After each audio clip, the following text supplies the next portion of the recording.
Hello hi everyone అండి. మారుతి సాహిత్య channel ప్రేక్షకులకు స్వాగతం సుస్వాగతం అండి. అంతా బాగున్నారా అండి? మేమంతా బాగున్నామండి. ఈరోజు మన మారుతి సాహిత్య ఛానల్లో ఎద్దరపూడి సులోచనారాయణ గారు రచించినటువంటి అనురాగ గంగా నావెల్లో ఈరోజు ఎపిసోడ్కి వెళ్ళే ముందు ఇంతకుముందు ఏం జరిగిందో ఒక్కసారి గుర్తు తెచ్చుకుందామండి.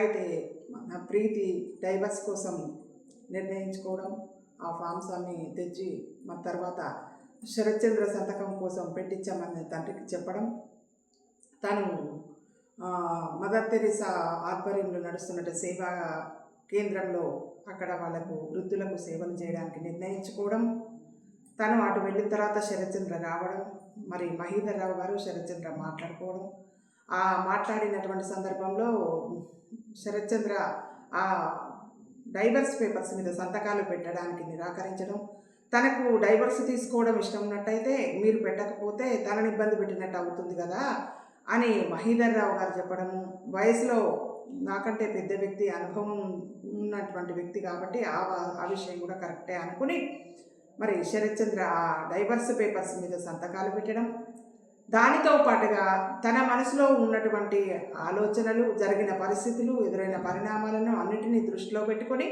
ఒక ఉత్తరం ప్రీతికి రాసి ఆ డైవర్స్ పేపర్స్తో పాటు ఒక ఉత్తరం రాసి అక్కడ పెట్టి వెళ్ళడం జరుగుతుంది.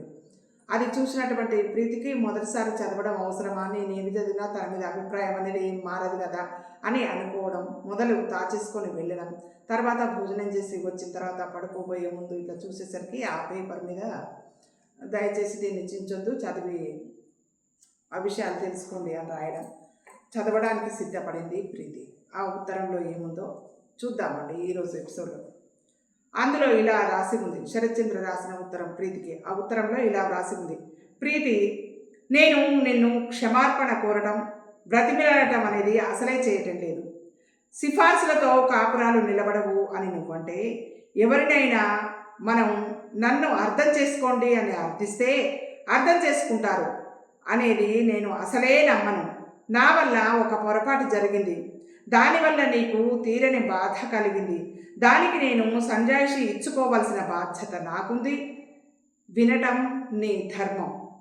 ప్రీతి, ఒక మనిషిని గురించి మనం నిర్ణయాలు చేయాలంటే ఆ వ్యక్తి గురించి మనకు దగ్గరగా తెలిసి ఉండాలి. మన వివాహం జరిగి మనం కలిసి గడిపిన ఈ కొద్ది కాలంలో నువ్వు నన్ను బాగానే అర్థం చేసుకున్నావని నేను భావిస్తున్నాను. ప్రీతి, నేను నిన్ను మోసం చేయలేదు. మోసంతో భవిష్యత్తు నిర్మించుకునే వాళ్ళు పిరికి వాళ్ళు, వాళ్ళకి నమ్మకం లేని వాళ్ళు, వాళ్ళ మీద వాళ్ళకి నమ్మకం లేని వాళ్ళు. నేను నిన్ను డబ్బు కోసం పెళ్లి చేసుకోలేదు, ఇది యథార్థం.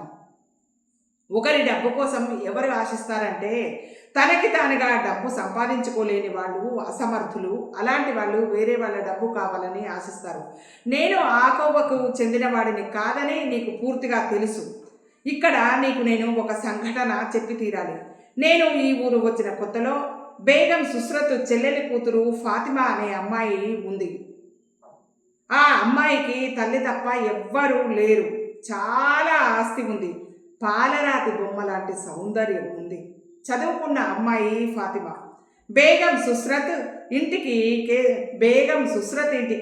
కేసు విషయంలో నేను వాళ్ళింటికి తరచుగా వెళ్తూ వస్తూ ఉండేవాడిని.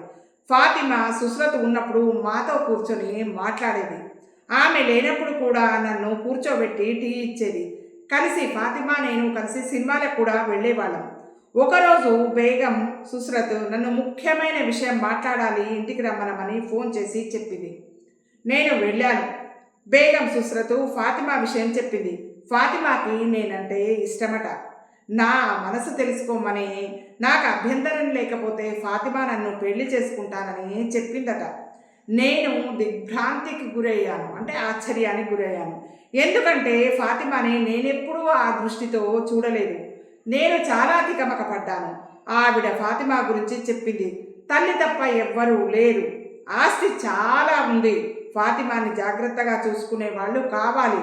ఆవిడకి నేను చాలా నచ్చాను, ఎందుకంటే నాకు కూడా ఎవ్వరూ లేరు, నాకు డబ్బు మీద ఆశ లేదు అన్న విషయము బేగం సుస్రత్కు బాగా అర్థమైంది. వెంటనే జవాబు చెప్పనవసరం లేదు, ఆలోచించుకొని చెప్పు శరత్ అని చెప్పింది. నేను ఇంటికి వచ్చాను. బేగం ఇంటికి వెళ్ళిన అన్ని రోజులు నేను తిరిగి ఆలోచించుకున్నాను. అంటే అన్ని రోజులు, ఆ రోజు ఆ వార్త ఇన్న రోజు వరకు వాళ్ళు పరిచయం అయినప్పటి నుంచి తను వాళ్ళ పట్ల ఏ విధంగా నడుచుకున్నది ఒకసారి నెమరు వేసుకోవడం అన్నమాట. ఆలోచించుకున్నాను. నేను ఒక్కనాడు కూడా ఫాతిమాతో హద్దు మీరి అతిగా ప్రవర్తించలేదు. బేగం ఎదుట లేకపోయినా ఆమె ఎదుట ఉన్నట్టే అంతే గౌరవ మర్యాదలతో ఫాతిమా ఒంటరిగా ఉన్నప్పుడు కూడా మాట్లాడేవాడిని. అయినా వాళ్ళు ఈ ప్రసక్తి ఎలా తెచ్చి ఉంటారు? ఇది నా మూలంగా వాళ్ళకి కలిగిన ఆలోచన కాదు, వాళ్ళలో వాళ్ళకి కలిగిన ఆలోచన. ఎందుకంటే ఫాతిమాకి చాలా ఆస్తి ఉంది. ఆమెకున్న నగలే దాదాపు 20 లక్షలు చేస్తాయి. అది కాక ఇల్లు, బ్యాంకు డిపాజిట్స్, ద్రాక్ష తోట, ఇంకా ఎన్నెన్నో ఆస్తులు ఉన్నాయి. ఈ ఆలోచన ఫాతిమా కంటే బేగంకి వచ్చిన ఆలోచనే అయి ఉండాలని నేను నమ్ముతాను. వాళ్ళ ఆస్తిని సంరక్షించేవారు కావాలి. నాలాంటి వ్యక్తి అయితే వాళ్ళకి రక్షణ బాగానే లభిస్తుంది. నేను ఆలోచించాను. నేను ఫాతిమా గురించి ఆలోచిస్తే నాకు ఎలాంటి ఉద్విగ్నత రాలేదు. అంటే అమ్మాయిని పెళ్లి చేసుకోవాలి అనేటువంటి ఆలోచన నా మనసులో రాలేదు. ఈ అమ్మాయితో జీవితం అల్లుకుపోవాలని కానీ, ఈ అమ్మాయి లేనిదే నేను బ్రతకలేనని కానీ నాకేమీ అనిపించలేదు. ఆ అమ్మాయి సౌందర్యవతే, కాదనను. కానీ అది ఒక మ్యూజియంలోనో గుడిలో బొమ్మనో చూసినప్పటి అనుభూతి. బాగుంది అని మెచ్చుకోవాలనిపిస్తుంది. అంతవరకే ఆలోచన పరిమితం. దానిని స్వంతం చేసుకోవాలని కోరిక కలగదు. ఫాతిమాని చేసుకుంటే నేను అపారమైన సంపదను పొందగలను. కానీ నా మనసును మురిపించే అనుకూలవతి అయిన భార్యని నేను పొందలేను. నాకు తోడు నీడగా అనిపించి నా ఒంటరితనం నుంచి నన్ను తప్పించే అపురూపమైన వ్యక్తి కోసం నేను వెతుకుతున్నాను. ఆ వ్యక్తి ఫాతిమా కాదు అని మాత్రము నాకు ఒక స్పష్టమైన అవగాహన వచ్చింది. అందుకే నిర్మోహమాటంగా బేగంకి నాకు ఆ ఉద్దేశం లేదని మర్నాడే ఉత్తరం రాసి పంపేశాను. ఆవిడ కాస్త కంగు తిన్నా సర్దుకుంది. ఆవిడకి నా మీద ఉన్న గౌరవం రెట్టింపు అయ్యిందే తప్ప తగ్గలేదు. అది నా అదృష్టం అనుకున్నాను. ఎందుకంటే నేను చేపట్టిన కేసులు చాలా వరకు బేగం సుస్రతు అప్పగించిన అంటే తన వైపు నుండి తన అభిమానంతో శరత్కు అప్పగించిన కేసులు. ఆవిడ ఒక్క చిన్న మాట ఏదైనా అని ఉంటే ఈ కేసుల ఫైళ్ళు అన్నీ వేరే వకీల్ దగ్గరికి చిటికెళ్ళి వెళ్ళిపోతాయి. ఈ సంగతి కూడా నాకు తెలుసు. అయినా నేను భయపడలేదు. దానికి సిద్ధమయ్యే ఆ జవాబు చెప్పాను. ఈ ప్రపంచంలో ప్రతి వ్యక్తి ఎప్పుడూ తన సామర్థ్యాన్ని నమ్ముకోవాలి. సోమరిపోతుతనం లేకుండా కృషి చేయడానికి సిద్ధపడే వ్యక్తికి సిద్ధపడే వ్యక్తికి పని అనేది ఎక్కడా దొరకకుండా ఉండదు. తర్వాత నాకు జీవితం ఎంత సింపుల్గా ఉంటే అంత ఇష్టం. నేను ఐశ్వర్యాన్ని కోరుకోవటం లేదు. నా వృత్తిలో నాకు తృప్తి ఉంది, ఆనందం అనేది దొరుకుతుంది. నేను అలా జవాబు చెప్పినప్పటికీ ఆవిడ కోపగించుకోలేదు. పైగా నన్ను అర్థం చేసుకుంది. నాకు ఇంకా డబ్బుకు సంబంధించినటువంటి కేసులు ఎక్కువగా ఆమె ద్వారా రాసాగాయి. బేగం నన్ను అపార్థం చేసుకోకుండా అర్థం చేసుకున్నందుకు నేను మనసులోనే సుస్రత్ బేగంకు కృతజ్ఞతలు అర్పించుకున్నాను. ఈ ప్రపంచంలో సౌజన్యమూర్తులు మంచివాళ్ళు ఉన్నారనటానికి సుస్రత్ బేగమే నిదర్శనం. నేను ఫాతిమాని ఎందుకు అలా రెండో ఆలోచన లేకుండా తిరస్కరించగలిగానో తెలుసా? అప్పటికే నా మనసులో ఒక అమ్మాయి ఉంది. ఆ అమ్మాయి పట్ల నాకు ఒక అభిమానం, ప్రేమ ఉన్నాయి అని ఆ అమ్మాయికి తెలియదు. ఆల్రెడీ నా మనసులో ఒక అమ్మాయి ఉందని, ఆ అమ్మాయి పట్ల నాకు ప్రేమ ఉందని ఫాతిమాకి తెలియదు కాబోలు. బహుశా నేను బ్రతికి ఉండగా తెలియదేమో కూడా ఆ అమ్మాయికి ఎవరో తెలుసా? మహాబలిపురంలో సముద్ర కెరటం మధ్య చిక్కుకున్నప్పుడు నేను తనని పట్టుకోవటంలో నన్ను గట్టిగా హత్తుకుపోయిన వ్యక్తి. ఆ సంఘటన నా జీవితాన్ని మార్చివేసింది. నా జీవితంలో మొట్టమొదటిసారిగా ఒక స్త్రీని తాకాను. ఆ అనుభవం అత్యంత అపురూపంగా, మరుపురానిదిగా అనిపించింది నాకు. ఆ అమ్మాయిని, ఆ స్పర్శని ఆ క్షణం నుంచి నేనెప్పుడూ మర్చిపోలేకపోతున్నాను. ఆ అమ్మాయికి నాకు మధ్య భూమికి ఆకాశానికి ఉన్నంత తేడా ఉంది, ఉన్నంత అగాధం కూడా ఉంది. ఆ అమ్మాయిని స్వంతం చేసుకోవాలనే ఆలోచన నాకు పొరపాటుగా కూడా వచ్చేది కానే కాదు. ఎందుకంటే నా అంతస్తేమిటో నాకు బాగా తెలుసు. ఆ అమ్మాయిని నేను సొంతం చేసుకోలేకపోవచ్చు, కానీ తనను ప్రేమించటంలో తప్పు లేదు అనిపించింది నాకు. బహుశా తనంటే నాకు ప్రాణం అని ఆ అమ్మాయికి జీవితంలో ఎన్నడూ తెలిసే అవకాశమే లేకపోవచ్చు. నా ప్రేమ నాలోనే ఇలాగే నాతోనే శిథిలం అయిపోవచ్చుగాక. దానికి కూడా నేను అప్పట్లో సిద్ధపడ్డాను. ఒక్కోసారి ఎంతగానో అనిపించేది, తను కూడా నాలాగానే మామూలు కుటుంబంలో పుడితే ఎంత బాగుండేది కదా, లేక నేను వాళ్ళ స్థితికి ఎదిగే వరకు ఏదైనా అద్భుతం జరిగి ఉంటే అమ్మాయిని పెళ్లి చేసుకోవడానికి అవకాశం ఉండేది కదా అని నాకు నేనుగా భావించుకునేవాడిని. అందుకే హైదరాబాద్ వచ్చిన నేను మళ్ళీ మెడ్రాస్ వెళ్ళలేకపోయాను. ఇక్కడ ఉంటే రోజు కళ్ళారా ఆ వ్యక్తిని నేను చూసుకోవచ్చు, మాట్లాడవచ్చు.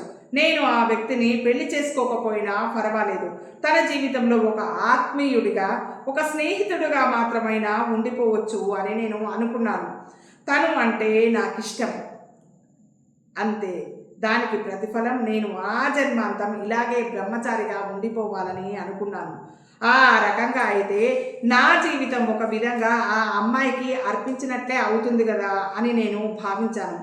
నా ఈ ప్రేమ విషయం ఈ ప్రేమ విషయం నాకు తప్ప ఇంకెవ్వరికి తెలియదు అనుకున్నాను. కానీ నా మనసులో ఈ యుద్ధం తెలుసుకున్న ఏ దేవతలు ఆశీర్వదించారో నాకు తెలియదు.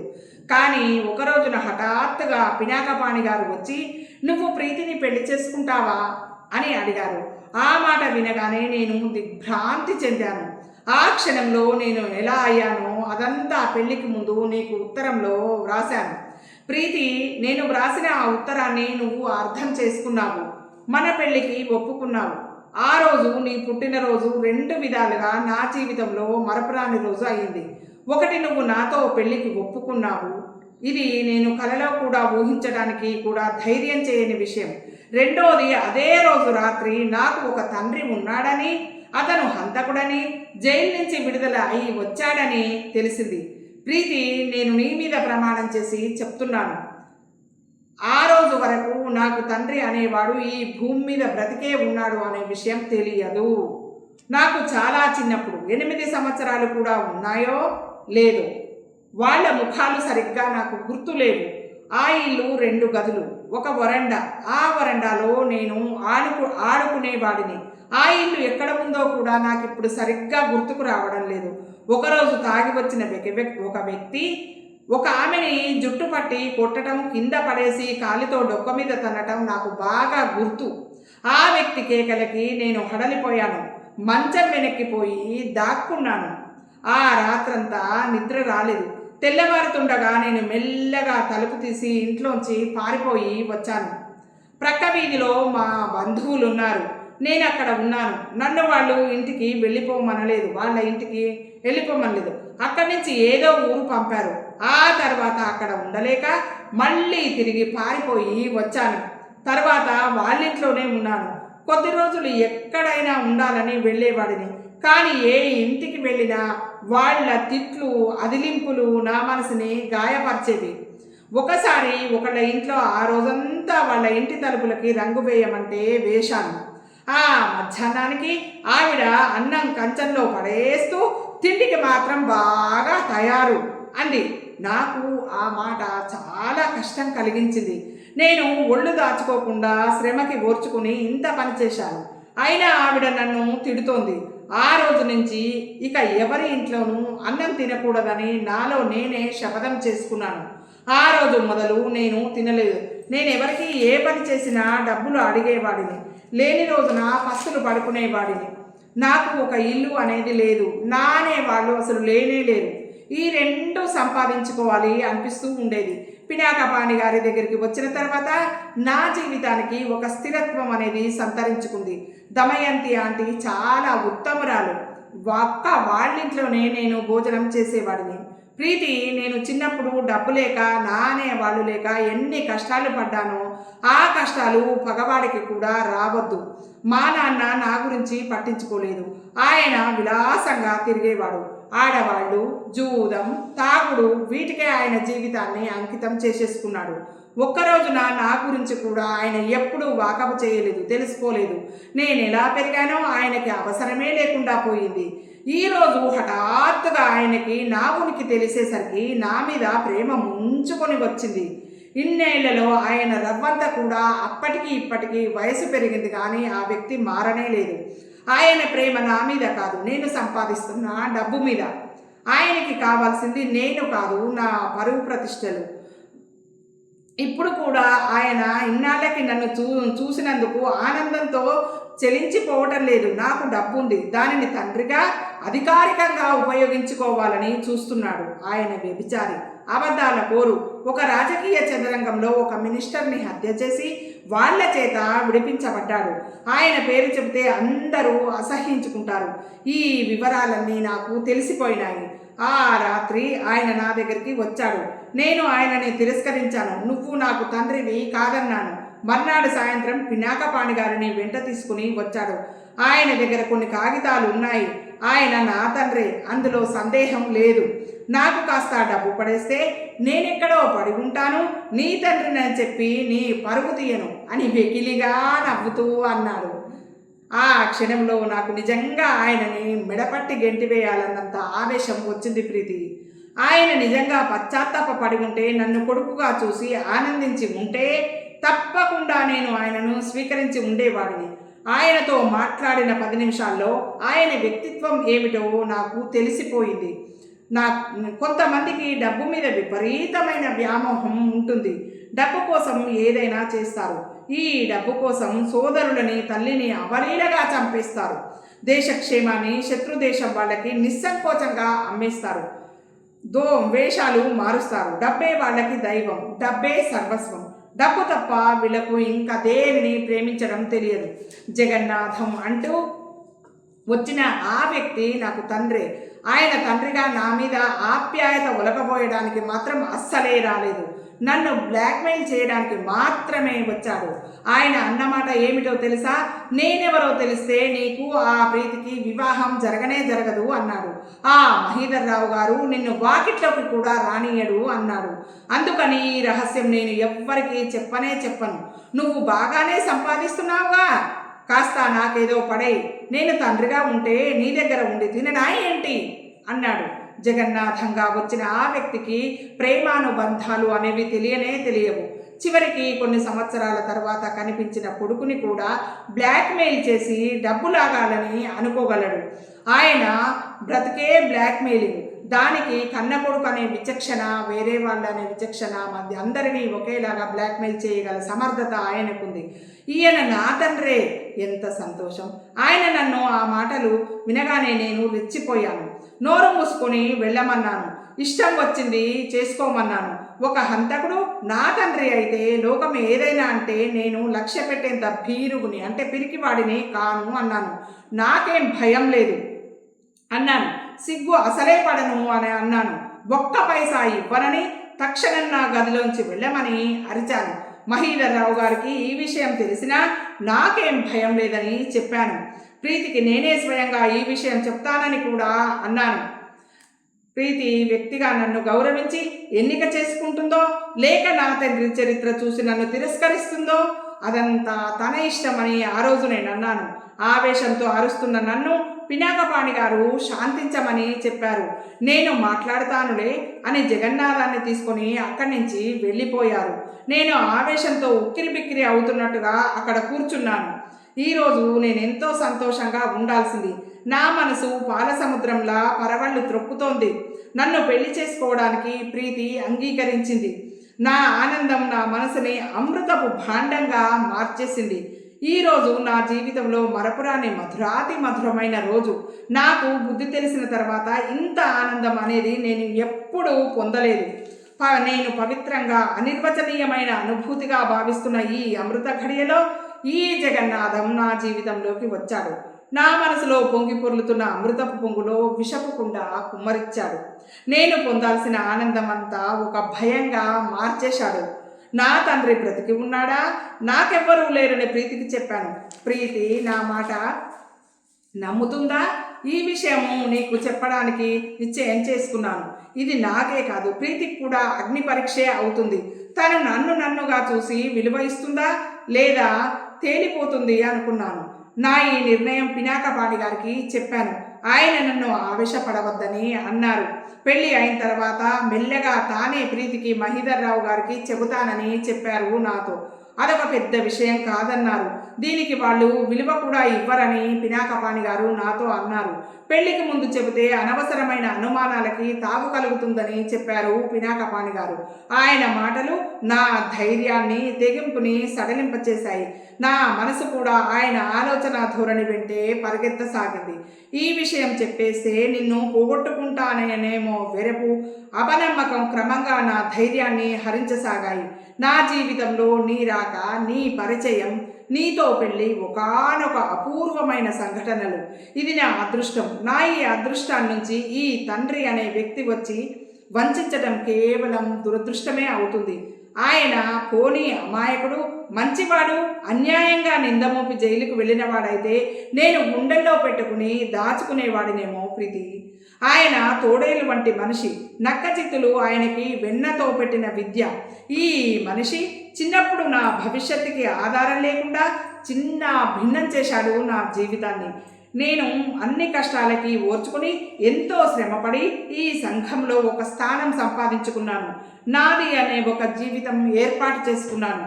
పినాకపాణి గారి లాంటి సంస్కారవంతుల సహాయంతో నా భవిష్యత్తుకి ఒక రూపం దిద్దుకున్నాను. నా జీవితంలో మచ్చ లేకుండా శీలప్రదంగా బ్రతుకుతున్నాను.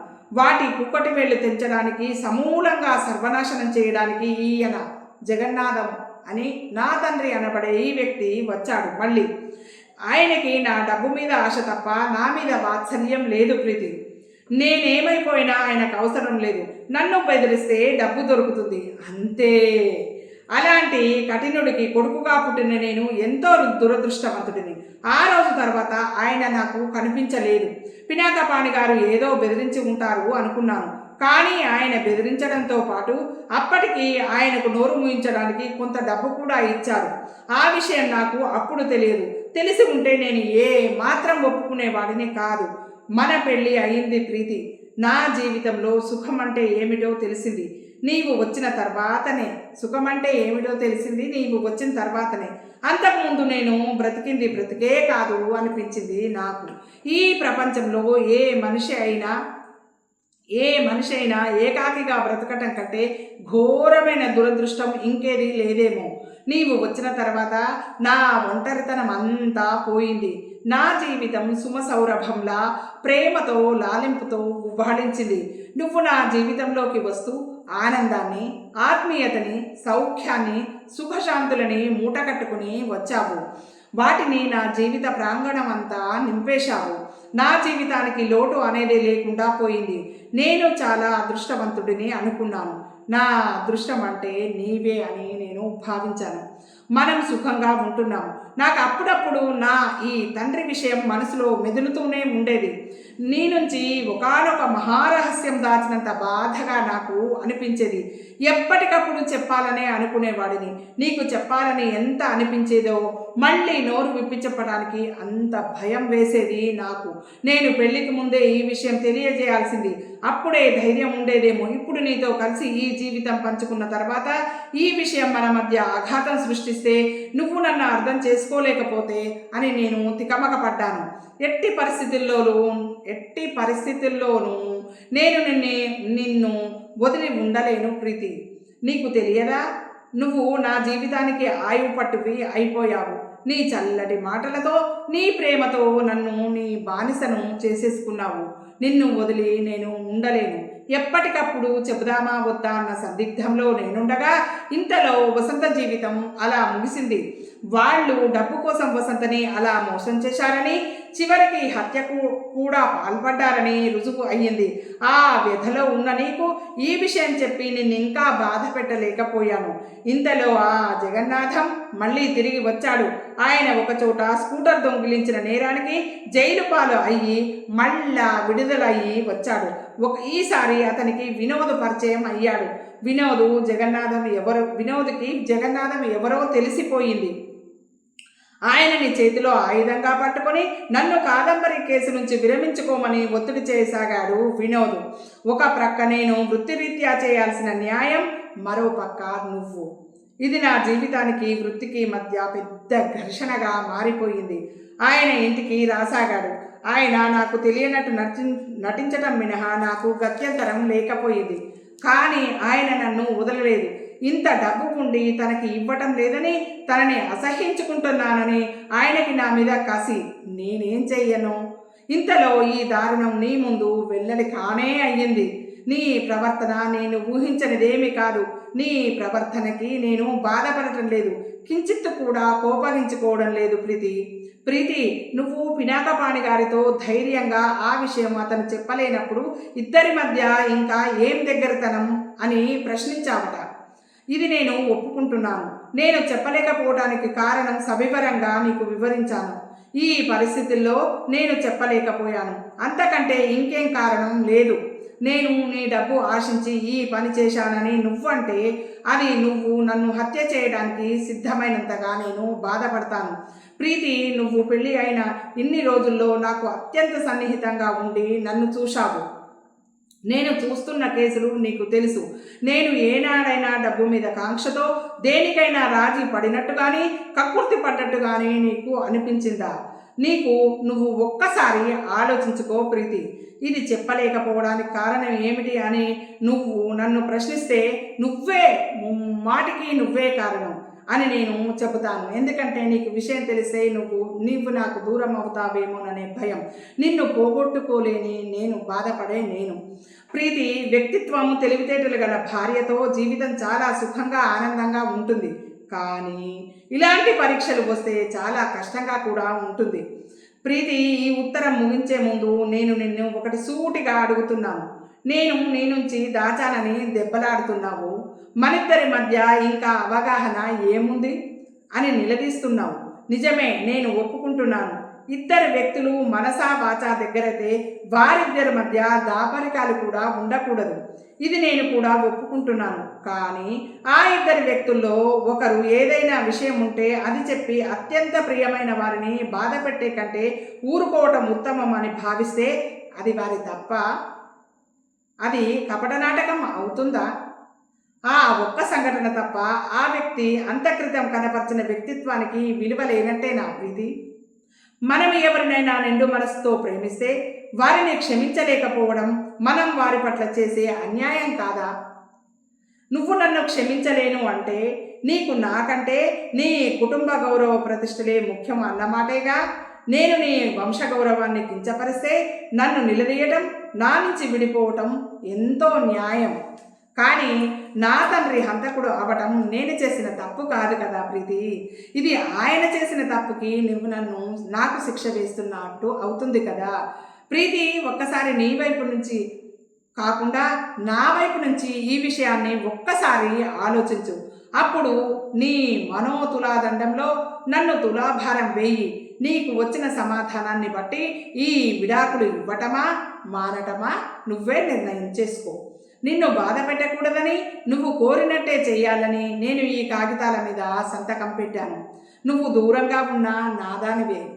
నేను నీ నుంచి విడిపోలేను.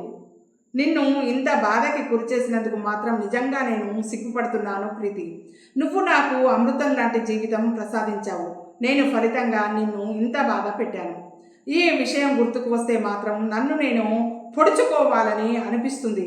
ఈ ప్రపంచంలో మనం అత్యంత ప్రాణంగా ప్రేమించే వ్యక్తిని బాధకి గురి చేయటం కంటే భయంకరమైన విషాదం ఇంకేమీ ఉండదేమో ప్రీతి. నా వల్ల అపరాధం జరిగితే దానికి తగిన శిక్ష ఏమిటో విధించు, నేను భరిస్తాను. కానీ నా నుంచి మాత్రం నువ్వు విడిపోవద్దు. నేను అది భరించలేను. నువ్వు లేని నేను జీవోత్సవాన్ని అవుతాను. నన్ను అపార్థం చేసుకోవడానికి బదులుగా అర్థం చేసుకోవడానికి ప్రయత్నం చెయ్యి ప్రీతి. ఒక్కసారి నా వైపు నుంచి ఆలోచించు. నీవు నన్ను క్షమించగలిగితే నాకు ఫోన్ చెయ్యి, లేకపోతే నన్ను రమ్మనమని కబురు చెయ్యి ప్రీతి. నువ్వు తప్పకుండా నన్ను అర్థం చేసుకుంటావనే గంపెడంత ఆశతో ఉన్నాను. జీవితంలో ఆఖరి క్షణం వరకు ఆ ఆశతోనే బ్రతుకుతాను. నీ శరత్. ఇది శరత్ చంద్ర ప్రీతికి రాసినటువంటి ఉత్తరం అండి. ఈరోజు ఎపిసోడ్ మీకు నచ్చినట్టయితే లైక్ చేయండి, షేర్ చేయండి. మన మారుతి సాహితీ ఛానల్ని సబ్స్క్రైబ్ చేయండి. మనందరం ఆనందంగా, ఆరోగ్యంగా, సుఖంగా, సంతోషంగా ఉండాలని మనస్ఫూర్తిగా కోరుకుంటున్నానండి. మీ అందరి ఆశీస్సులు, ప్రేమ, ఆదరాభిమానాలు మన మారుతి సాహిత్య ఛానల్కి వెళ్ళే వెళ్ళలా ఉండాలని మనస్ఫూర్తిగా కోరుకుంటూ ఉంటానండి. మీ మారుతి సాహిత్య ఛానల్ రేపటి ఎపిసోడ్లో మళ్ళీ కలుసుకుందామండి.